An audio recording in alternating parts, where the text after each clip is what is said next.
नमस्कार, मैं हूं सुमित अवस्थी। इंडिया चाहता है में आप सबका बहुत बहुत स्वागत है। आप सबने गौर किया होगा, पिछले एक साल से इस देश की राजनीति की धुरी अगर कोई समुदाय बना हुआ है, कोई वर्ग बना हुआ है, तो वो है देश का किसान। उनके आंदोलन के आगे सरकार को झुकना पड़ गया। तीनों कृषि कानून वापस किए गए, लेकिन आंदोलन वापस नहीं हुआ है।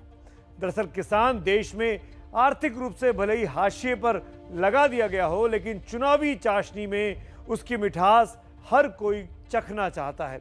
हर राजनीतिक पार्टी को किसान और किसान से जुड़े मुद्दे आजकल कुछ ज्यादा ही लुभा रहे हैं, क्योंकि सवाल सत्ता का है। किसी को सत्ता में आना है तो किसी को सत्ता में बने रहना है। आज इंडिया सबसे ज्यादा यही जानना चाहता है कि कृषि कानून तो खत्म हो गए, लेकिन साथ यूपी से पंजाब तक उन 300 सीटों पर जंग भी शुरू हो गई है, जहां पर किसान वोट निर्णायक हैं। इस खबर को 37% लोगों ने वोट देकर नंबर 1 पर पसंद किया है। वहीं नंबर 2 पर 30% के साथ इंडिया यह भी जानना चाह रहा है कि आज प्रधानमंत्री नरेंद्र मोदी ने जेवर में, नोएडा के पास जेवर में इंटरनेशनल एयरपोर्ट का शिलान्यास करते समय कैसे विकास वाली जीत का मंत्र दे दिया है। और आज इंडिया यह भी जानना चाहता है कि किसान आंदोलन के 1 साल कल पूरे हो रहे हैं, लेकिन एमएसपी की लड़ाई इस 1 साल की जंग के बाद भी जारी है, और क्यों जारी है इस पर भी बात करेंगे। 18% लोग इस खबर को देखना चाहते हैं। आइए बुलेटिन की शुरुआत करेंगे और सबसे पहले बात करेंगे आज विकास की। विकास के नाम पर अगर देश में राजनीति हो तो वाकई में वो राजनीति अच्छी लगती है। पहली खबर जेवर एयरपोर्ट, जेवर के पास बन रहे नोएडा इंटरनेशनल एयरपोर्ट की, जिसका शिलान्यास आज प्रधानमंत्री नरेंद्र मोदी ने अपने कर कमलों से किया है। और शिलान्यास के बाद जब पीएम मोदी ने मंच संभाला तो उन्होंने विकास को राष्ट्र नीति के साथ जोड़ दिया। लेकिन मंच पर एक तरफ विकास की बातें हुई तो दूसरी तरफ जिन्ना और गन्ना का मुद्दा भी उठाया गया। आखिर यूपी की चुनावी राजनीति में क्या है एयरपोर्ट के शिलान्यास की भूमिका, इसको जानने के लिए आपको देखनी होगी मेरे सहयोगी पंकज झा और नीरज पांडे की ये खास रिपोर्ट। इंफ्रास्ट्रक्चर हमारे लिए राजनीति का नहीं बल्कि राष्ट्र नीति का हिस्सा है।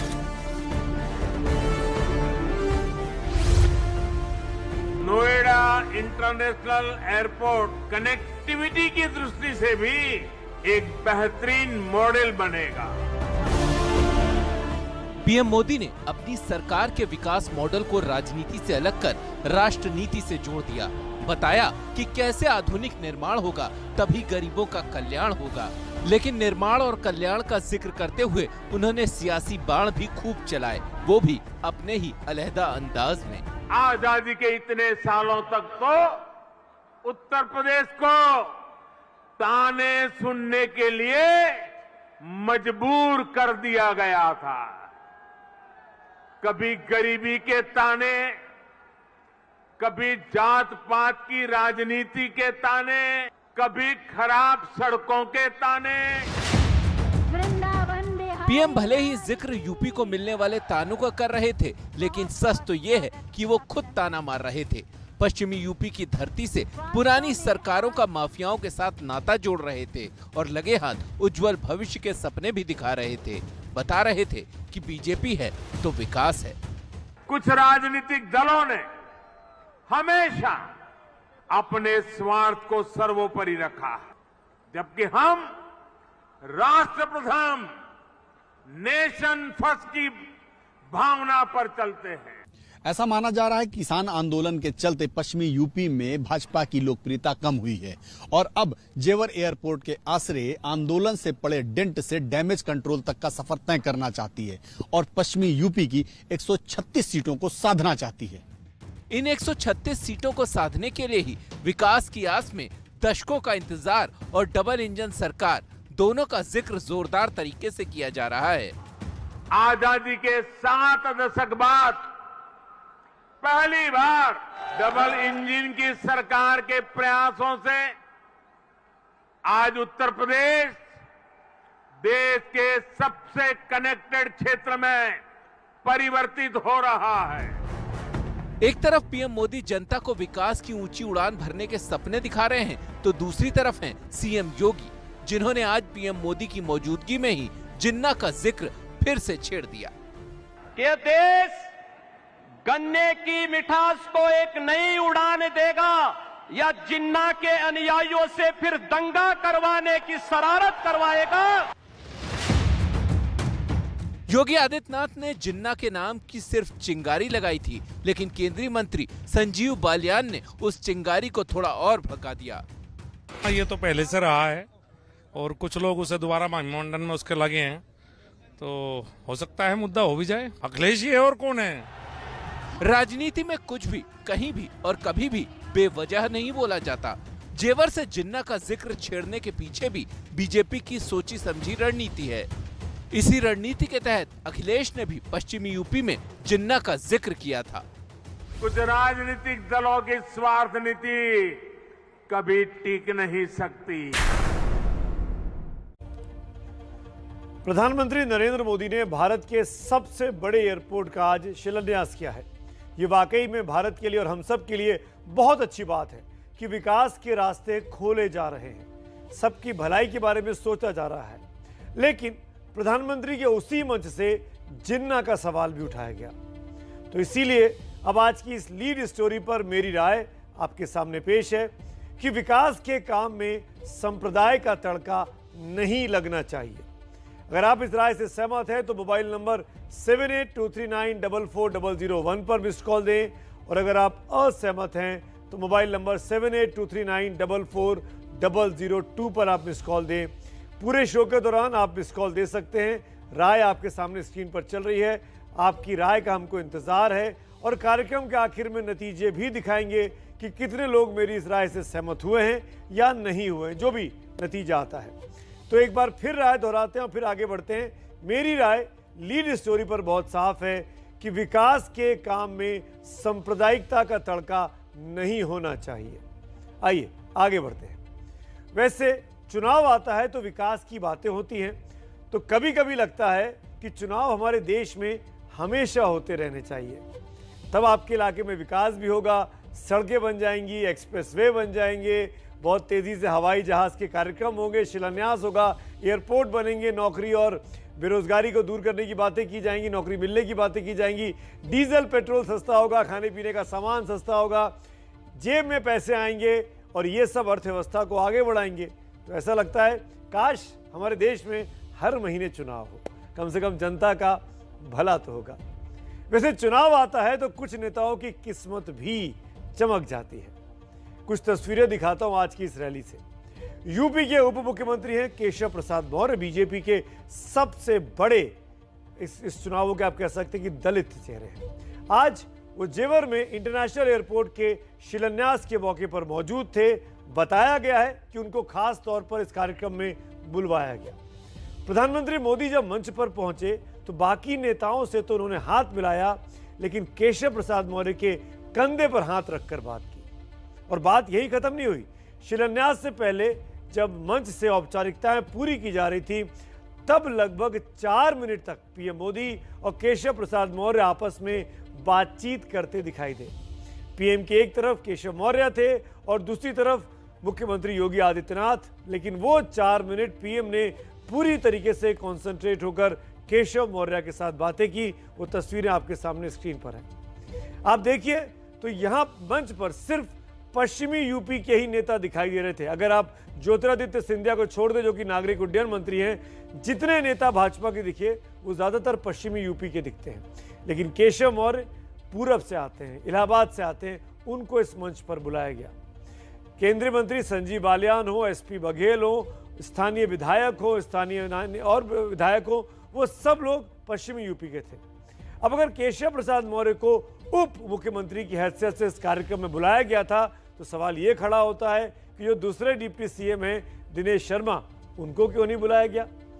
और एक बात और है कि जब प्रधानमंत्री नरेंद्र मोदी पूर्वांचल एक्सप्रेसवे का उद्घाटन करने गए थे, तो वहां पर केशव मौर्य मौजूद नहीं थे। जी हाँ, अभी एक हफ्ते पहले की बात है, पूर्वांचल एक्सप्रेसवे का उद्घाटन हुआ, पूरब में था, पूरब के नेता हैं, पीडब्ल्यूडी मिनिस्टर हैं, लेकिन वहां केशव मौर्य नहीं थे।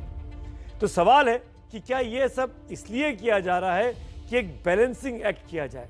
सवाल ये भी है कि क्या ये सब इसलिए किया जा रहा है कि पिछड़े वर्ग का वोटर कहीं बीजेपी से नाराज तो नहीं हो रहा है, या कहीं वो जैसे कि लगातार समाजवादी पार्टी के साथ छोटे छोटे दलों के गठबंधन होते जा रहे हैं, तो कहीं ये मैसेज ना चला जाए कि जो पिछड़े वर्ग के लोग हैं वो अखिलेश के साथ, समाजवादी पार्टी के साथ ज़्यादा कंफर्टेबल हो गए, वहाँ जा रहे हैं। उसी को बैलेंस करने के लिए, उसी को मैनेज करने के लिए, उसी के लिए संदेश देने के लिए शायद जो कि वहाँ मौजूद पत्रकार थे, वहाँ मौजूद साथी थे, उनका ये कहना है इसीलिए ये बैलेंसिंग एक्ट प्रधानमंत्री की तरफ से और बीजेपी की तरफ से किया गया। आखिर माना यही जा रहा है कि मुख्यमंत्री योगी और उप मुख्यमंत्री केशव मौर्य की बढ़ी हुई दूरी को पाटने के लिए भी प्रधानमंत्री अपनी तरफ से निजी कोशिश कर रहे थे, ताकि कहीं कोई कंफ्यूजन वोटर के दिमाग में ना रहे कि पार्टी में दो अलग अलग धड़े हैं। अब आप इस बात को ऐसे भी समझिए कि पीएम ने अपने संबोधन में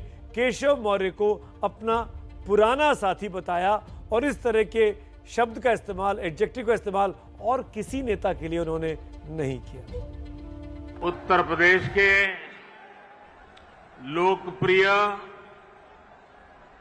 कर्मयोगी मुख्यमंत्री श्रीमान योगी आदित्यनाथ जी यहां के कर्मठ हमारे पुराने साथी उप मुख्यमंत्री श्री केशव प्रसाद मौर्य जी, हमारे पुराने साथी, पीएम ने कहा केशव प्रसाद मौर्य के लिए, जो बीते कई दिनों के कई कार्यक्रमों में भाजपा के आला नेताओं के साथ नहीं दिखाई दे रहे थे। उन तमाम अफवाहों को भी, उन तमाम अटकलों को भी शांत करने की कोशिश पीएम मोदी ने आज अपने मंच से की है। और अब उड़ान की बात करते हैं। अभी तो देश की राजधानी दिल्ली के लोग इंदिरा गांधी अंतर्राष्ट्रीय हवाई अड्डे से उड़ान भरते आए हैं, लेकिन 3 साल बाद नोएडा इंटरनेशनल एयरपोर्ट से भी प्लेन उड़ने लगेंगे। नोएडा अंतर्राष्ट्रीय हवाई अड्डा दिल्ली से 70 किलोमीटर दूर है। पेरिस में वेट्री एयरपोर्ट पेरिस से करीब 162 किलोमीटर की दूरी पर है। मैं ये बताने की कोशिश कर रहा हूं कि अमूमन जो नए एयरपोर्ट्स बन रहे हैं उनको शहर से बाहर बनाया जा रहा है। फ्रैंकफर्ट में हान एयरपोर्ट जर्मनी में फ्रैंकफर्ट शहर से 125 किलोमीटर की दूरी पर स्थित है। लंदन में एशफोर्ड एयरपोर्ट की दूरी लंदन से 127 किलोमीटर की है।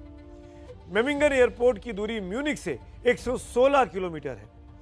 अब आपके जहन में सवाल उठ रहा होगा कि ये अच्छे और बड़े इंटरनेशनल एयरपोर्ट आखिर शहर से काफ़ी दूर क्यों बनाए जाते हैं, इसके पीछे क्या कारण हो सकते हैं, वो भी आपको समझाने की इस ग्राफिक्स के जरिए मैं कोशिश करता हूं। आखिरकार क्यों शहर से दूर ये नए एयरपोर्ट बनाए जाते हैं। आप इन ग्राफिक्स को ध्यान से देखिएगा। एयरपोर्ट तक पहुंचने में लोगों को काफ़ी समय लगता है कि लोगों को कि कन्वीनियंस का ध्यान नहीं रखा गया, लेकिन अच्छा ये होता है कि एयरपोर्ट के आसपास बहुत बड़ी मात्रा में ज़मीन मिल जाती है। अगर कोई इमरजेंसी लैंडिंग करानी हो, कोई दुर्घटना की बात हो, तो वो आबादी से दूर होता है, किसी तरह का खतरा आबादी पर नहीं होता है। इसी तरीके से अगर आप सोचेंगे कि प्लेन के पहुंचने या टेक ऑफ के रास्ते में लो विजिबिलिटी से बचने और एयर नेविगेशन के लिए भी खुला माहौल होता है, जगह होती है, इस वजह से भी आबादी से दूर इन एयरपोर्ट्स को बनाया जाता है। और शायद इसीलिए जेवर को दिल्ली से या आगरा से दूर, दिल्ली से करीब 80-90 किलोमीटर दूर है, तो आगरा से करीब 150 किलोमीटर दूर इसको बसाया जा रहा है।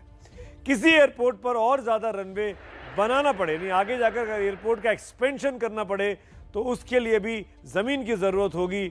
और इन वीरान जगहों पर, इन खाली जगहों पर ज़मीन आसानी से मिल जाती है, एयरपोर्ट का विस्तार आसानी से किया जा सकता है। इसीलिए नए एयरपोर्ट शहर से दूर बनाए जाते हैं और धीरे धीरे आबादी बढ़ती है तो शहर अपने आप एयरपोर्ट की तरफ बढ़ता चला जाता है। शहर के रिहायशी इलाकों को हवा और ध्वनि प्रदूषण से बचाने के मकसद से भी ये ज़रूरी है कि एयरपोर्ट को शहर की आबादी से दूर बनाया जाए, दूर उसकी रचना की जाए। और यही नोएडा के जेवर एयरपोर्ट पे हो रहा है। नोएडा के लोगों के लिए ये एयरपोर्ट खुशियों की सौगात लेकर आया है, लेकिन आसमान में उड़ान हो और नीचे अगर सड़क पर गड्ढे हों तो काम कैसे चलेगा। हम आपको एक ऐसी रिपोर्ट दिखाने जा रहे हैं जिसमें नोएडा और दूसरे इलाकों में सड़कों के गड्ढे देखकर आप दंग रह जाएंगे। जिस नोएडा में इंटरनेशनल एयरपोर्ट बनाया जा रहा है, उस नोएडा में बड़े बड़े गड्ढे भी हैं, क्योंकि इसी रोड से चलकर तो आप एयरपोर्ट तक पहुंचेंगे। मेरी सहयोगी आजादिका सिंह और अभिनव गोयल की ये एक्सक्लूसिव रिपोर्ट देखिए, और मकसद सिर्फ इतना सा है कि इस कंस्ट्रक्टिव क्रिटिसिज्म के जरिए उन प्रशासनिक अधिकारियों को जगाया जाए कि सिर्फ एयरपोर्ट जरूरी नहीं है, सड़कें भी बहुत जरूरी है।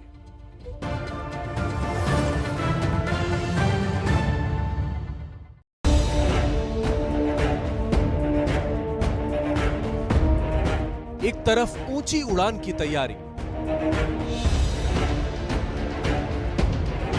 तो दूसरी तरफ गड्ढों में हिचकोले खाते वाहन। एक तरफ देश का सबसे बड़ा हवाई अड्डा, तो दूसरी तरफ कमर तोड़कर रख देने वाले गड्ढे। जेवर में नोएडा इंटरनेशनल एयरपोर्ट का शिलान्यास करके योगी सरकार विकास का डंका पीट रही है। लेकिन विकास यही है तो नोएडा की सड़कों में ये गड्ढे विकास का कौन सा मॉडल है? आखिर क्यों जेवर एयरपोर्ट की चकाचौंध से बाहर आते ही कैमरों में ऐसी तस्वीर कैद होती है? क्यों सड़कों का हाल आईसीयू में पड़े किसी मरीज की तरह है? ये सवाल चुभने वाले जरूर हैं, लेकिन विकास के सिक्के का दूसरा पहलू यही है, और शहर के अधिकांश अंदरूनी इलाकों की सड़कों का यही हाल है। कहीं निर्माण के नाम पर गड्ढे खोद दिए गए हैं, तो कहीं पुराने गड्ढों को अब तक भरा नहीं गया। देखिए, नोएडा की दादरी मेन रोड है। सबसे पहले आप इस बोर्ड पर नजर भी डाल लीजिए, आप देखेंगे यहाँ पर क्या लिखा हुआ है, Noida Dadri road Bhangel main road. और मेन रोड की क्या तस्वीरें हैं वो आप देख सकते हैं। मेरे दाईं तरफ आपको नजर आएगा कि यहाँ पर सड़क पर गड्ढे हैं, गड्ढे में सड़क है। ये सोचना, ये देखना तस्वीरों में आपको खोजना मुश्किल हो जाएगा, क्योंकि सड़क इतनी बदहाल है। एयरपोर्ट पहुंचने के लिए अगर सारी जोर आजमाइश ऐसे गड्ढों के साथ ही होती रहेगी, तो फिर विकास के दावे बेमानी से लगने लगते हैं। और स्याह सच तो यही है कि यूपी में दो नोएडा बसते हैं, पहला आलीशान है, दूसरा परेशान है। और सिर्फ नोएडा ही नहीं, दिल्ली की सड़कों का भी हाल ठीक नहीं। ये दिल्ली को नोएडा से जोड़ने वाली सड़क की तस्वीर है। दिल्ली वालों को भविष्य में कभी अगर जेवर एयरपोर्ट जाना हो तो ये सड़क सबसे बेहतर विकल्प है, लेकिन इसका हाल भी बेहाल है। इस वक्त मैं दिल्ली में डीएनडी के ऊपर खड़ा हूं। यहां से जेवर एयरपोर्ट की दूरी करीब 70 किलोमीटर की है, लेकिन ये जो मेन रोड है जो दिल्ली को सीधा उत्तर प्रदेश से जोड़ती है, उस सड़क के हाल आप देखिए कि बड़े बड़े गड्ढे आपको नजर आएंगे। ये गड्ढे पिछले 6 महीने से करीब ऐसे ही हैं। शहर की पहचान उसकी सड़कों से होती है, लेकिन सड़कों की पहचान का पैमाना गड्ढे बन गए हैं। और ये हाल किसी एक शहर का नहीं, लगभग हर जगह का है। और ये हाल तब है जब यूपी के गड्ढों को भरने के लिए 1400 करोड़ रुपए का बजट भी दिया जा चुका है। खुद सीएम योगी 2 बार गड्ढों को भरने की डेडलाइन दे चुके हैं। हालांकि यूपी बीजेपी को अभी प्रदेश के गड्ढे नहीं दिखते। पार्टी सोशल मीडिया पर खुद की ही पीठ थपथपा रही है। दावे किए जा रहे हैं कि एसपी, बीएसपी और कांग्रेस काल से ज्यादा बेहतर सड़कें बीजेपी शासन में है। लेकिन यूपी बीजेपी का ये ट्वीट हकीकत से कोसों दूर है।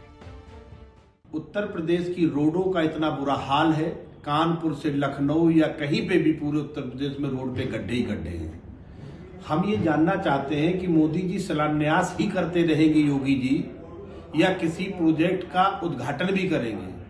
सड़कों के गड्ढे सिर्फ विकास पर ही पट्टा नहीं लगाते, जान के लिए भी आफत है। 2018 में गड्ढों के कारण यूपी में 2015 दुर्घटनाएं हुई थी, जिनमें 1043 लोगों की मौत हो गई। 2019 में 2122 सड़क हादसे हुए और 1034 लोगों की जान गई, जो देश में हुए हादसों और मौतों का लगभग 50% था। इसलिए जरूरी है कि सरकार विकास के बड़े मॉडल तो स्थापित करे, लेकिन छोटी सड़कों पर भी बड़ा ध्यान दे।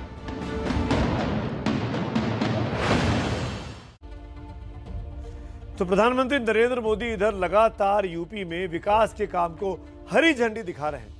उत्तर प्रदेश में उनकी यात्रा लगातार अविरल चल रही है। खुद प्रधानमंत्री नरेंद्र मोदी ने कहीं किसी यूनिवर्सिटी की बुनियाद रखी है तो कुशीनगर में इंटरनेशनल एयरपोर्ट का उन्होंने उद्घाटन किया। यूपी को नए नए मेडिकल कॉलेजों की सौगात भी उन्होंने दी। तो वहीं पूर्वांचल एक्सप्रेसवे का लोकार्पण भी पीएम मोदी ने हाल ही में किया है। इन सब का मकसद स्वाभाविक रूप से विकास हो सकता है, लेकिन जब चुनाव की घड़ी सिर पर टिक टिक बज रही हो तो सिर्फ विकास का मसला नहीं हो सकता। आप देखिए कि प्रधानमंत्री नरेंद्र मोदी ने 5 महीने में 10 बार यूपी का दौरा किया है। पीएम मोदी पूर्वांचल में 3 बार गए। ये बीजेपी का गढ़ रहा है जिसको बीजेपी इस बार हर कीमत पर बचा कर रखना चाहती है। पीएम मोदी लखनऊ समेत अवैध में 4 दौरे कर चुके हैं। पश्चिमी उत्तर प्रदेश में आज को अगर जोड़ लें तो वो 2 दौरे पूरे कर चुके हैं। और इसके साथ चौथा इलाका है यूपी का बुंदेलखंड का, वहां भी 1 दौरा पीएम का हो चुका है। जेवर के जरिए पीएम मोदी ने पश्चिमी यूपी का दिल जीतने का प्रयास किया, लेकिन पश्चिमी यूपी में किसानों के तेवर तीखे ही बने हुए हैं। किसान क्या करने वाले हैं ये हम आपको आगे दिखाएंगे, लेकिन पहले आज की लीड स्टोरी पर अपनी राय आपके सामने दोहरा देता हूं। मेरी राय बहुत साफ है कि विकास के काम में संप्रदाय का या सांप्रदायिकता का तड़का नहीं लगना चाहिए। अगर आप मेरी इस राय से सहमत है या नहीं है तो आपको मिस कॉल देनी है। अभी तक 70% लोग मेरी इस राय से सहमत दिखाई दे रहे हैं।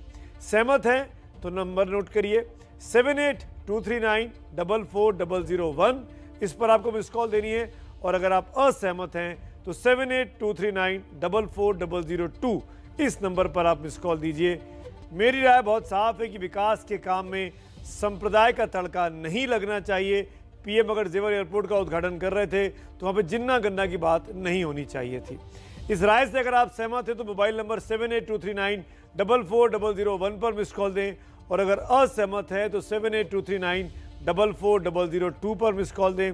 पूरे शो के दौरान आपकी मिस कॉल का हमको इंतजार रहेगा। अभी तक हजारों की संख्या में मिस कॉल आ चुकी हैं और नतीजे अभी तक के जो हैं वो 70% लोग राय के साथ सहमत हैं।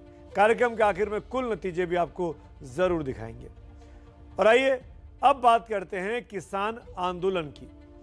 कल दिल्ली के बॉर्डर पर डेरा जमाए किसानों को 1 साल पूरा हो रहा है, और इस मौके पर पंजाब और हरियाणा से किसान अपनी जीत का जश्न मनाने और आंदोलन को एक नई हवा देने के लिए दिल्ली के बॉर्डर पर फिर मजमा जमा रहे हैं। अब मांगे तो किसानों की बहुत है, लेकिन सबसे बड़ी मांग इस वक्त जो है वो ये कि एमएसपी की गारंटी किसानों को मिलनी ही चाहिए। बात इस पर फंसी हुई है, पेच अभी भी फंसा हुआ है। देखिए मेरे सहयोगी अंकित गुप्ता की ये खास रिपोर्ट।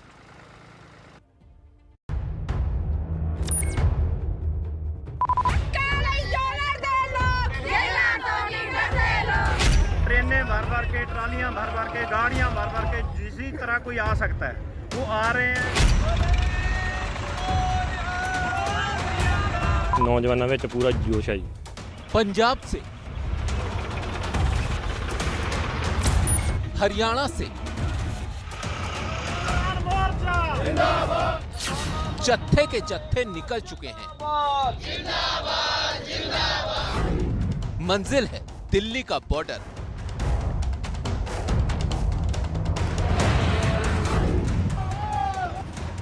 वो तारीख थी 26 नवंबर 2020, जब दिल्ली के बॉर्डर पर किसानों को रोक दिया गया था और उन्होंने अपना तंबू दिल्ली के तमाम बॉर्डर पर ही तान दिया था। अब इस आंदोलन को 1 साल पूरा हो रहा है और किसानों की मंजिल वही है, यानी दिल्ली का बॉर्डर। सिंघू, टीकरी और दिल्ली के दूसरे बॉर्डर पर किसान पहुंचना शुरू हो रहे हैं। ट्रैक्टर का कारवां दिल्ली की तरफ बढ़ रहा है। ट्रेनों, बसों में भी किसान दिल्ली आ रहे हैं। किसान एक बार फिर अपना दम दिखाने की तैयारी कर रहे हैं। जो तमाम साड़ियां रोजमर्रा ਦੀਆਂ ਲੋੜਾਂ ਨੇ ਉਹਨਾਂ ਦਾ ਪ੍ਰਬੰਧ ਕਰਕੇ ਦਿੱਲੀ ਵੱਲ ਨੂੰ ਚੱਲਣਾ ਵਾ। ਸੋ ਇਹ ਜਿਹੜੇ ਕਾਫਲੇ ਚੱਲਦੇ ਰਹਿਣ ਜਿਨ੍ਹਾਂ ਸਾਡੇ ਸਾਰੇ ਮਸਲੇ ਹੱਲ नहीं होंगे। जब तक हमारे साथ डायलॉग में आकर के सरकार बातचीत में आकर के इन सभी मुद्दों के ऊपर क्लियर नहीं होती, तब तक ये आंदोलन चलता रहेगा। हालांकि पिछले 1 साल से चल रहे इस आंदोलन में बहुत कुछ बदल चुका है। जिन 3 कृषि कानूनों की वापसी की मांग किसान कर रहे थे, उसे वापस लेने का ऐलान प्रधानमंत्री मोदी कर चुके हैं। कैबिनेट में भी इस बात का प्रस्ताव पास हो गया है। फिर भी किसान संगठन 29 तारीख को संसद मार्च करने जा रहे हैं ताकि बची हुई मांगों को पूरा करा लें। वो एमएसपी पे कोई बातचीत करना नहीं चाहते, क्योंकि एमएसपी पे अगर कानून बनेगा तो पूरे देश के किसानों को लाभ होगा। और अभी तो हमने ये कहा कि जो 23 फसलें हैं आप जो है उसी पे ही बना दो। अगला तो हमारा ये है कि दूध पे भी चाहिए, हमको ऑल क्रॉप्स पे एमएसपी चाहिए, वेजिटेबल्स है उस पे भी चाहिए, हमको सी फूड पे भी चाहिए। किसानों की आंखों में गृह राज्य मंत्री अजय मिश्रा टेनी के बेटे की गाड़ी से हुई किसानों की मौत ओझल नहीं हो रही और अजय मिश्रा हैं कि उनको बीजेपी अपनी लाइमलाइट से ओझल नहीं होने दे रही। सर मांग कर रहे हैं अभी भी कि आप अपना पद छोड़े, क्योंकि देखिए अभी उन्होंने फिर से किया था। किसानों से पूछो। फिर भी बात जिस पर अटकी है वो है एमएसपी की गारंटी। सवाल ये कि सरकार एमएसपी गारंटी कानून क्यों नहीं बनाना चाहती, तो इसके पीछे है अर्थव्यवस्था पर पड़ने वाला बोझ। लेकिन इसे लेकर भी विशेषज्ञों में दो राय है। अगर आप सरप्लस प्रोडक्शन है, आज भी एफसीआई जितना खरीदता है उतना वो डिस्पोज ऑफ नहीं कर पाते। आपकी रिक्वायरमेंट 30-35 मिलियन टन की है फूड सिक्योरिटी के लिए, आज आप 80 मिलियन टन खरीद लेते हैं। देश का 4 लाख करोड़ आज भी गोडाउन में सड़ रहा है। तो आप क्या सरकार से उम्मीद करते हैं या किसान ये नेता उम्मीद करते हैं कि टैक्स पेयर के ऊपर लोड डाला जाए, टैक्स पेयर से पैसे वसूली की जाए, किसानों की जेब भरी जाए और गोडाउन में वो माल सड़ता रहे? तो इसमें क्योंकि प्राइवेट सेक्टर अपना फसलें कुछ खरीदता है, तो वो अभी तक 20-25% कम में खरीद रहा था एमएसपी से, वो एमएसपी पे खरीद लेगा। इसमें सरकार का एक भी रुपया खर्च नहीं होना है। उल्टे जब किसान के पास ये 70-75 हज़ार करोड़ रुपए अतिरिक्त पहुंचेगा प्राइवेट सेक्टर की तरफ से, तो वो उसको निवेश करेगा, उससे अर्थव्यवस्था में मांग बढ़ेगी तो रोजगार बढ़ेगा तो निवेश बढ़ेगा, और निवेश बढ़ेगा तो सरकार का उल्टे टैक्स बढ़ेगा। केंद्र सरकार एमएसपी पर कमेटी बनाने को राजी है, लेकिन किसान कानून से कम पर तैयार नहीं। जाहिर है कृषि कानूनों के वापस होने से किसानों को अपनी ताकत का एहसास हो रहा है। किसान नेताओं को लगता है कि चुनावी मौसम में यही मौका है सरकार पर दबाव बनाकर अपनी बरसों पुरानी मांग को पूरा कराने का। संवाददाता अंकित गुप्ता की रिपोर्ट। किसान दिल्ली आ रहे हैं और बहुत से किसान तो दिल्ली के बॉर्डर पर पहुंच भी चुके हैं। किसान एमएसपी पर अड़े हुए हैं। विपक्ष तो किसानों के पक्ष में दिख ही रहा है। सरकार के तेवर भी किसानों को लेकर अब बेहद नरम दिखाई दे रहे हैं। आप यूपी में देखिए कि यहां पर 403 में से करीब 200 सीटों पर किसान निर्णायक भूमिका में हैं। यूपी में चुनाव है। पश्चिमी यूपी में तो 136 सीटों में से 120 सीटों पर जीत और हार का फैसला ये किसान ही करते हैं, और यह आंदोलन की धुरी पश्चिमी यूपी ही बना हुआ है। पंजाब की बात करें, जहां पर विधानसभा चुनाव है, तो 117 में से 77 सीटों पर वही होगा जो वहां के किसान चाहेंगे। यानी किसान तय करेंगे कि अगली सरकार किसकी बनेगी, और पंजाब के किसान इस आंदोलन को 1 साल तक आगे ले जाने में उनकी सबसे बड़ी भूमिका रही है। उत्तराखंड में भी चुनाव है। वहां पे 70 विधानसभा सीटें हैं। 19 सीटों पर बताया जाता है, जो कि तराई का इलाका है, जो कि लखीमपुर वाला इलाका है, आसपास का इलाका, वहां पर भी किसानों का दबदबा है। और ये 19 सीटें तय करती हैं कि किसान तय करते हैं कि 19 सीटें कौन जीतेगा और कौन हारेगा। जहां किसान इतने महत्वपूर्ण हैं, इनके वोटों से अगले साल कम से कम 3 राज्यों में सरकारें बनेंगी या सरकारें बिगड़ेंगी। उनके हित की बात क्यों नहीं होनी चाहिए? इसी में बात उठती है कि किसानों को मिलने वाली सब्सिडी को लेकर। मैं आपको तुलनात्मक तौर पर एक अध्ययन दिखाता हूं अमेरिका और भारत के बीच। अमेरिका में हर किसान को सालाना 5,39,000 रुपए सब्सिडी के तौर पर सरकार देती है, जबकि भारत में ये रकम 3,642 रुपए है मात्र। अंतर देखिएगा, अमेरिका में किसानों की संख्या सिर्फ 34 लाख है, उनकी आबादी कम है, लेकिन भारत में ये जनसंख्या किसानों की 15 करोड़ है। किसानों में एक किसान के पास औसतन 444 एकड़ की जमीन है। ये अमेरिका की बात कर रहा हूं, जहां पे 444 एकड़ जमीन किसान के पास आती है, जबकि भारत में करीब 86% किसानों के पास मात्र 5 एकड़ की ही जोत है। अमेरिका में हर किसान की सालाना कमाई 60 लाख रुपए है, जबकि भारत में ये महज 97,000 रुपए। आप अंतर को देखिएगा और समझिएगा कि क्यों भारतीय किसान दुनिया के और किसानों के सामने बहुत ही बौने और छोटे दिखाई देते हैं। ऐसे खेती के तमाम ऐसे जानकार हैं जिनका मानना है कि भारत में भी किसानों को सब्सिडी मिलनी चाहिए, आर्थिक तौर पर मदद मिलनी चाहिए ताकि उनकी माली हालत बेहतर हो सके। अमेरिका में 2% किसान है, 60% से 80% लोग टैक्स देते हैं। हिंदुस्तान में 3% टैक्स देते हैं और सब्सिडी मांगने वालों की तादाद 60% है। क्या 2 या 3 आदमी 60 लोगों का बोझ उठा सकता है? अमेरिका में या यूरोप में जिसकी ये बात करते हैं किसान नेता, पहले ये जाके सीखें कि वहाँ कितने किसान हैं। अन्य देशों की बात करें तो वहाँ 5 लाख रुपए से लेके और 40-45 लाख रुपए तक प्रति वर्ष एक किसान के खाते में जो है दिए जा रहे हैं सब्सिडी के रूप में। यहाँ पर वो आंकड़ा 10-12-15 हज़ार रुपये भी नहीं बन पाता है। ऐसी नीतियाँ हमने अपनाई हैं जिससे किसानों की जो है अनदेखी हो रही है लगातार। अब जिस एमएसपी को लेकर पेच फंसा है उस पर किसानों और सरकार का क्या पक्ष है ये जानना भी आपके लिए बहुत जरूरी है, तभी इस मामले की असल जड़ तक आप लोग पहुंच पाएंगे। सरकार के मुताबिक भारत में एग्रीकल्चर वैल्यू यानी कुल अनाज की कीमत लगभग 30 से 31 लाख करोड़ रुपए है, जबकि किसानों का दावा है कि देश की 23 फसलों में से अगर गन्ने को हटा दे तो फसलों की कीमत 10 लाख करोड़ के आसपास बैठती है। सरकार का मानना है कि सरकार को बिना भेदभाव किए सारे किसानों की फसल खरीदने के लिए पैसे का इंतजाम रखना होगा, यानी 30 से 31 लाख करोड़ रुपए सरकार को अपने खजाने में चाहिए होंगे अगर वो एमएसपी को जरूरी कर देती है, कंपलसरी कर देती है। जबकि किसानों का कहना है कि 10 लाख करोड़ में से 3.5 लाख करोड़ की फसल तो किसानों के इस्तेमाल में ही आ जाती है, यानी सरकार चाहे तो उनकी मदद कर सकती है। सरकार के मुताबिक जो अनाज वो खरीदती है उसी की खपत नहीं होती। ऐसे में जब पूरा अनाज खरीदने की बाध्यता होगी तो अनाज का सरप्लस स्टॉक का वो क्या करेगी?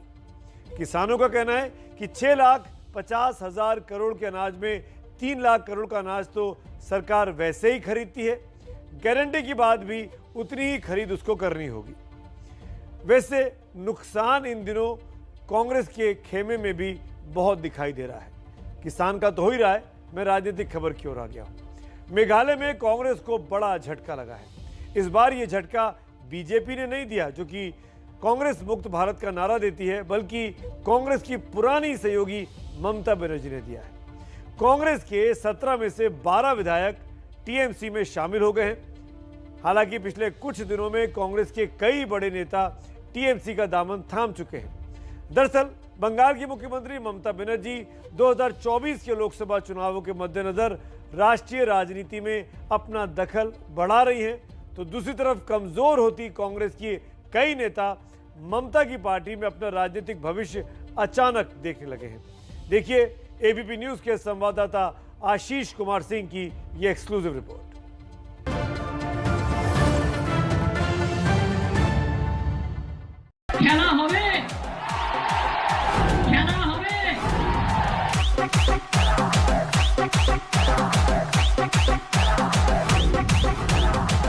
We decided to march with All India Trinamool Congress.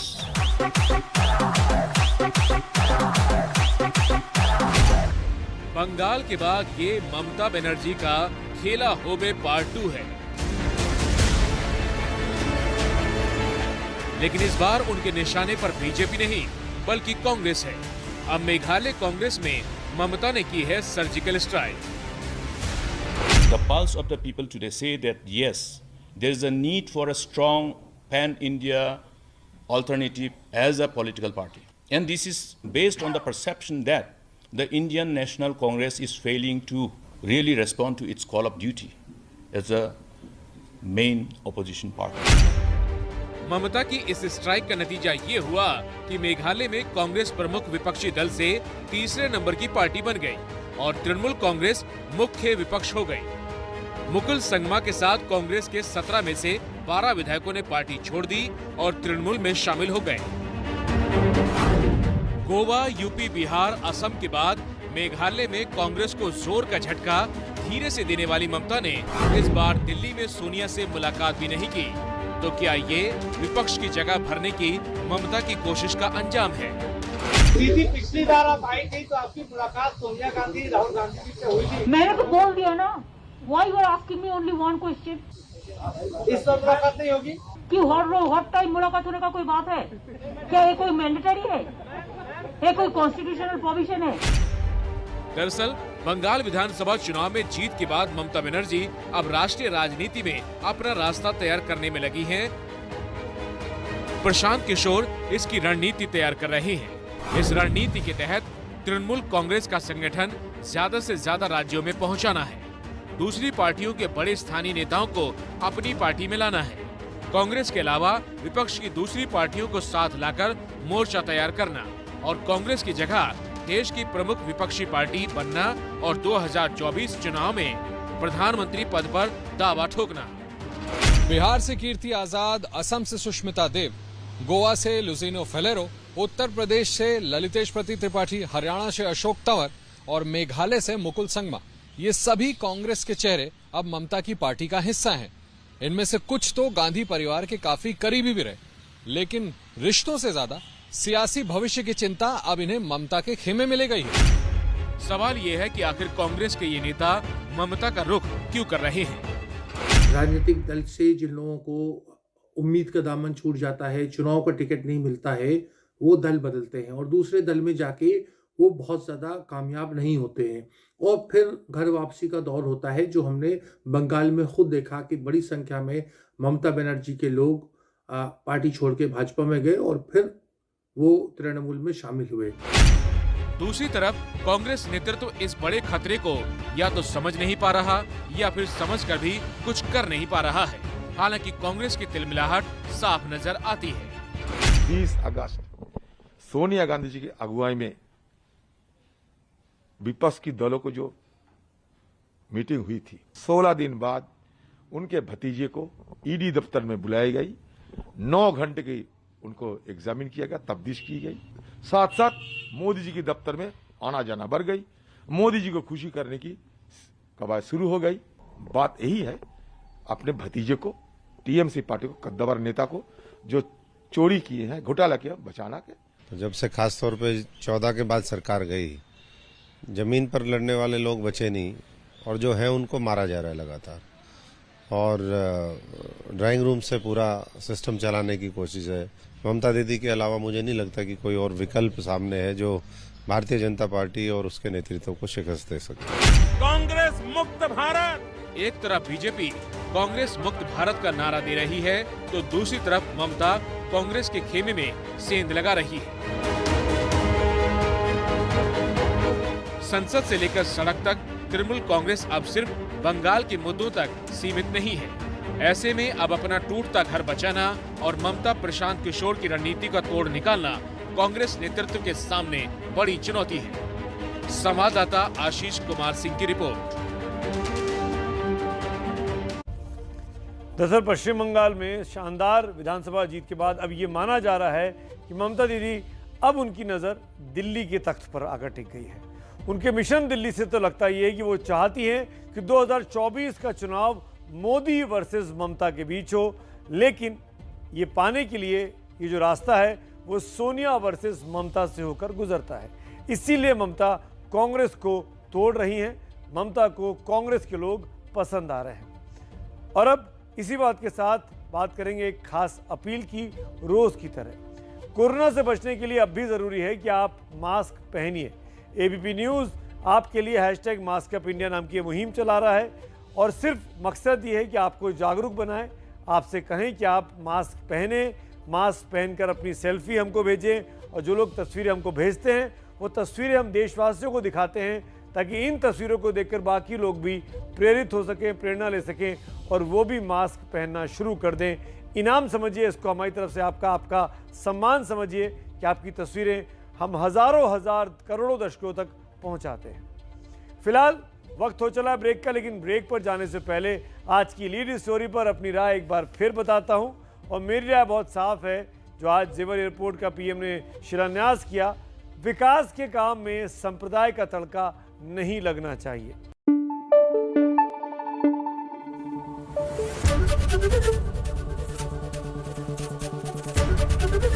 ABP news आपको रखे आगे।